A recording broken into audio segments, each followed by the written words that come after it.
एल्गार लाईनीमध्ये आपलं स्वागत आहे। आज आदिवासी समाजाचे जे विद्यार्थी आहेत त्यांचा एक जी.आर. निघालेला आहे 5 ऑगस्टला। त्या विरोधात या एकात्मिक आदिवासी विकास प्रकल्प देवरी येथे विद्यार्थी बसलेले आहेत आणि आपण जे सरपंच आहेत त्यांना विचारूया की यांच्या समस्याबाबत आपलं काय मत आहे। साहेब, आपलं नाव? माझं नाव आहे मनोहर जानूजी राऊत, सरपंच गोटाबोडी ग्रामपंचायत। आमची एवढीच मागणी आहे की जो 5 ऑगस्ट 2026ला जो शासनाने जी.आर. काढला तो शासनाने रद्द करावा। कारण की जे मर्यादा घातली आहे शासनाने ती वयमर्यादा आदिवासींच्या मुलांना घातक आहे। कारण की 26 वर्षापर्यंत पोरगा शिकू शकत नाही का, त्याची वयमर्यादा कमी पडते। कारण का जर पोरगा तेवढा मॅच्युअर्ड नाही आहे, त्याला स्वतःच्या पायावर उभा राहण्यासाठी आणि शिक्षण घेण्यासाठी वयोमर्यादा वाढवून देण्याची याच्यासाठी मागणी होत आहे का त्याच्या शिक्षण शैक्षणिक असेल, व्यावसायिक असेल किंवा त्याला कोणती पदवी घ्यायची गरज पडली तर तो ती 25-26 वर्षात करू शकत नाही। त्याला नाही म्हणला तरी त्याला 40-45 वर्षापर्यंत तो शिकू शकतो। अशी आमची शासनात मागणी आहे की त्याने तो जी.आर. रद्द करून आदिवासीच्या विद्यार्थ्यांना न्याय द्यावा। सर, आपलं नाव? मी लक्ष्मीशंकर मरकाम, सरपंच पुराडा। आपलं काय आहे आंदोलनाबाबतीत मत? माझं मत असं आहे का 5 ऑगस्टचा जो जी.आर. आहे तो शासनाने रद्द करावा। अजूनपर्यंत आम्ही स्वतः शिकलो त्यावेळेस अशातला कोणताही जी.आर. महाराष्ट्र गव्हर्नमेंटकडे नव्हता आणि आम्ही याची विचारणा प्रकल्प अधिकाऱ्याला करणार आहोत की तुमच्याकडे असा जी.आर. होता का आधी, जो आम्हाला लागू झाला नाही जेव्हा आम्ही एज्युकेशन घेत होतो। आज आमचे पूर्वज जेव्हा शिकायला लागले त्यावेळेस तुमचा असा का जी.आर. आला, म्हणजे कोणत्या कायद्यामध्ये यांनी संशोधन केला।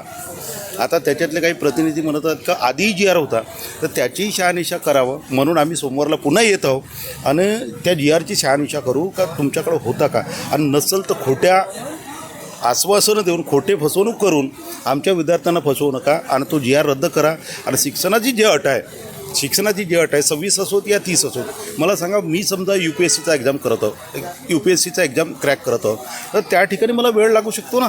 मला त्या ठिकाणी राहण्याची व्यवस्था पाहिजेत, कारण माझे आईवडील राहतात गावात, मी शहरात अभ्यासासाठी गेलो, त्या ठिकाणी मला राहण्याची व्यवस्था असायला पाहिजे, म्हणजे जेणेकरून मी अभ्यास करायला पाहिजे। लायब्ररी असायला पाहिजेत ज्या ठिकाणी आम्ही आमचा अभ्यास पूर्ण करून सणारी आम्ही एक सक्षम नागरिक म्हणून या पुढं आम्ही येऊ आणि आमच्या लोकांना ज्या सुविधा देता येईल त्या देऊ शकू, अशी माझी अपेक्षा आहे। म्हणून शासनाने तो जी.आर. रद्द करावा अशी माझी अपेक्षा आहे। सर, आपलं ही अपेक्षा होती की आदिवासीसाठी वसतिगृह का बरं खोलण्यात आले आहे। महत्त्वाचं एक गोष्ट आहे, आपण धरणे आंदोलन करून राहिलं आहे, हे कुठेतरी शोकांतिक आहे। बस एवढंच बोलेल मी, मला काय नाही, सरकारशी लेनदेन नाही आहे मला। सरकार येवो या जाओ बस।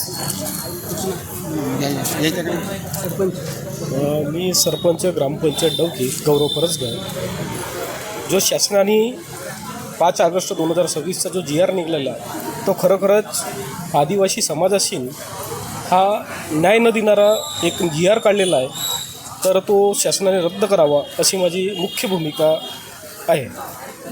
सर, नाम? सोनू नेताम, सरपंच सरेगांव भुनाड़ी।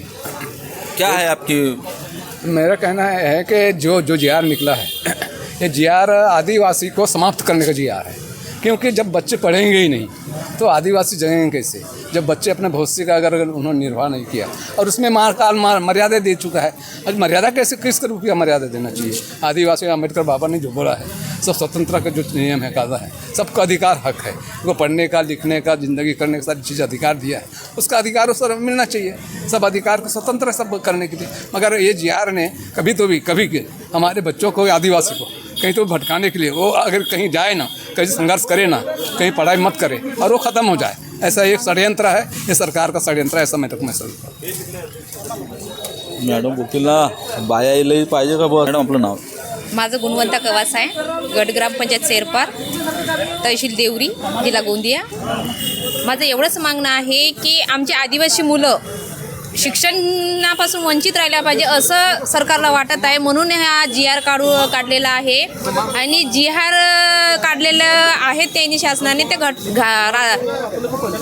राज्यघटना त्यांनी वाचली का, घटनेनुसार त्यांनी GR बनवले का हे अगोदर पाहिले पाहिजे. त्यानुसारच आमच्या विद्यार्थ्यांना लागू केल्या पाहिजे. याच्या अगोदर असं आदिवासी मुलं किती शिकले असं काही GR नव्हता आणि आताच का आमची आदिवासी मुलं शिकत आहेत म्हणून हा GR त्यांनी लागू केलेला आहे का.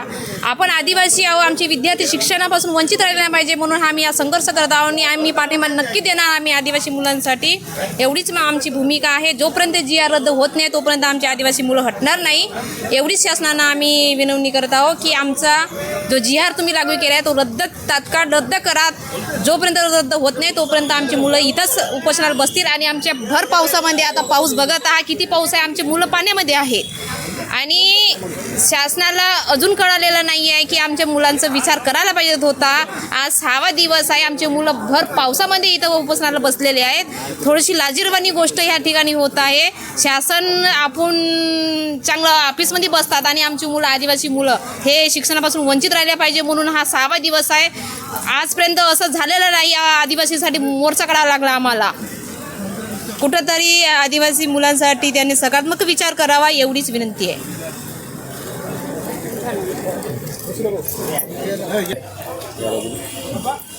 आपला आज आंदोलनाचा कोणता दिवस आहे? आजचा आमचा आंदोलनाचा 6वा दिवस आहे. आपल्या आंदोलनामध्ये 6 दिवसामध्ये काही प्रतिक्रिया शासनाच्या किंवा प्रशासनाच्या तुमच्याकडे आलेल्या आहेत का? शासनाच्या प्रतिक्रिया म्हणजे असेच आहेत की आदिवासी मंत्री म्हणतात की जी वयाची अट होती 26 वर्ष तर ती वाढवून ते 30 करण्यात येत आहे आणि स्वयं या योजनेला म्हणजे कोणतीही अट राहणार नाही. पण आमचं म्हणणं आहे की 30च वर्ष का, 30 वर्ष कशाला, जो GR होता तोच राहू द्यायला पाहिजे ना. आणि या सरकारचं असं म्हणणं आहे की आदिवासी विद्यार्थी या वसतिगृहामध्ये प्रवेशित असताना कोणत्याही संघटनेमध्ये सहभागी झाला नाही पाहिजे. तर हे आमची मर्जी आहे. म्हणजे आम्हाला शिक्षणासंबंधित आम्हाला जर कोणत्याही गोष्टी येत असतील तर ते आमच्यावर डिपेंड करतात ना, आम्ही कोणतं शिक्षण घेऊ, काय करावं.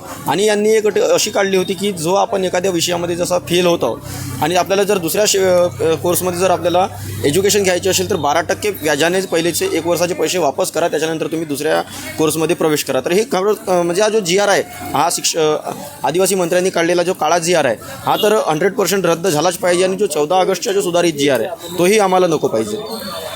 तर आपला GR जो 14 ऑगस्टला पण त्यांनी काही अटी शिथिल केलेल्या आहेत तो पण तुम्हाला मान्य नाही. जर तुम्हाला हे सरकार मान्य करणार नाही तर तुम्ही कुठपर्यंत हा आंदोलन सुरू ठेवणार? आंदोलन म्हणजे आम्हाला जोपर्यंत आमचा हा पूर्णपणे GR रद्द होणार नाही तर आता तर पूर्ण महाराष्ट्रामध्ये हा आंदोलन पेटलेला आहे. पण ह्या आता फक्त विद्यार्थी रस्त्यावर उतरले आहेत आणि जेव्हा जर समजा हा कधी GR रद्द झाला नाही तर संपूर्ण आमच्या जन आंदोलन म्हणजे पूर्णच महाराष्ट्रातील आदिवासी समाज हा पूर्ण रस्त्यावरती उतरेल आणि या सरकारला त्याची जागा दाखवून देईल.